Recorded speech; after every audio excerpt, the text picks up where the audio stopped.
Yo aquí estoy bien, Moby. No te preocupes por mí. Queridos Timmy Moby, ¿por qué empezó la Revolución Mexicana? Gonzalo. La Revolución Mexicana empezó en 1910 por un levantamiento en contra del gobierno del presidente Porfirio Díaz. Bueno, está bien, Moby. Porfirio Díaz era un dictador, aunque oficialmente su puesto era el de presidente. Díaz llegó a la presidencia por primera vez en 1876. Durante los siguientes 35 años, Díaz logró estabilizar al país y promover el desarrollo económico. Se construyeron ferrocarriles, carreteras, minas y se recibió inversión extranjera, principalmente de Estados Unidos. A pesar de todo el desarrollo económico, Díaz y su gobierno no se preocuparon por combatir la pobreza en México. Bueno, Moby, la riqueza del país estaba en manos de poca gente. La mayoría de los mexicanos eran muy pobres. El campo estaba organizado en enormes ranchos llamados haciendas. En muchas de estas haciendas maltrataban a sus trabajadores. Sí, en muchos casos vivían igual o peor que esclavos. Esta situación era similar para los trabajadores en otros sectores, como en las minas y en los trenes. Además, como tú bien me recordaste, Moby, Porfirio Díaz se había convertido prácticamente en un dictador.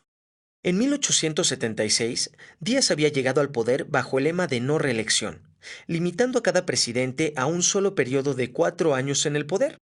En 1884 se hizo reelegir por primera vez, violando su propia política una y otra vez hasta las elecciones de 1910. Al acercarse las elecciones de 1910, Díaz habló sobre la democracia en México en las entrevistas Díaz-Crillman, donde dijo que México estaba listo para un nuevo presidente. En consecuencia, un grupo de ricos hacendados se unieron para apoyar a Francisco I. Madero como candidato a la presidencia bajo el lema sufragio efectivo, no reelección. Madero estaba seguro de poder ganar esta elección y hasta había escrito un libro sobre ella. Díaz se dio cuenta de esto y mandó encarcelar a Madero. Cuando llegó la elección, Díaz organizó un fraude y se declaró ganador. Madero escapó de la cárcel y vio que solo a través de una lucha armada podría haber democracia en México. Madero escribió el Plan de San Luis, llamando a todo el pueblo a levantarse contra Díaz. El 20 de noviembre de 1910 empezó la Revolución Mexicana. A Madero se unieron activistas y revolucionarios de todo el país.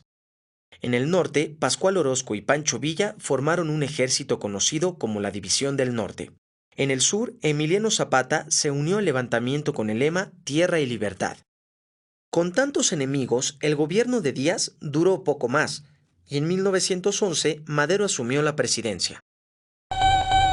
Madero tenía las mejores intenciones, pero el país tenía muchísimos problemas después de 35 años de dictadura. Orozco, Villa y Zapata sintieron que Madero se estaba tardando demasiado para cumplir sus promesas, y continuaron sus movimientos armados. En 1912 empezó un nuevo levantamiento dirigido por generales leales a Porfirio Díaz. Lograron que parte del ejército federal lo siguiera, y empezó una sangrienta batalla dentro de la Ciudad de México conocida como la Decena Trágica. Durante esta batalla, Madero se vio obligado a nombrar a Victoriano Huerta como secretario de Guerra y Marina. Huerta no tardó en traicionar a Madero, encarcelarlo y ordenar su asesinato.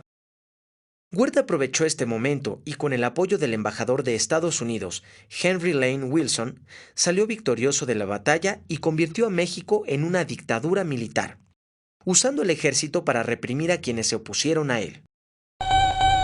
Sí, Moby, Huerta es recordado como uno de los peores traidores de la historia de México. Huerta se hizo de muchos enemigos, y se levantaron en su contra personajes como Venustiano Carranza y Álvaro Obregón. Todos los revolucionarios unieron sus fuerzas para derrocarlo. Bueno, ahí acabó la primera etapa de la revolución. Zapata, Villa, Carranza y Obregón pasaron otros 6 años luchando por el poder hasta que finalmente acabó la guerra en 1920. Pues no podemos contar todo en una película. Bueno, resolver los problemas de trabajadores y del campo no es tan fácil. Derrocar al dictador es buen comienzo.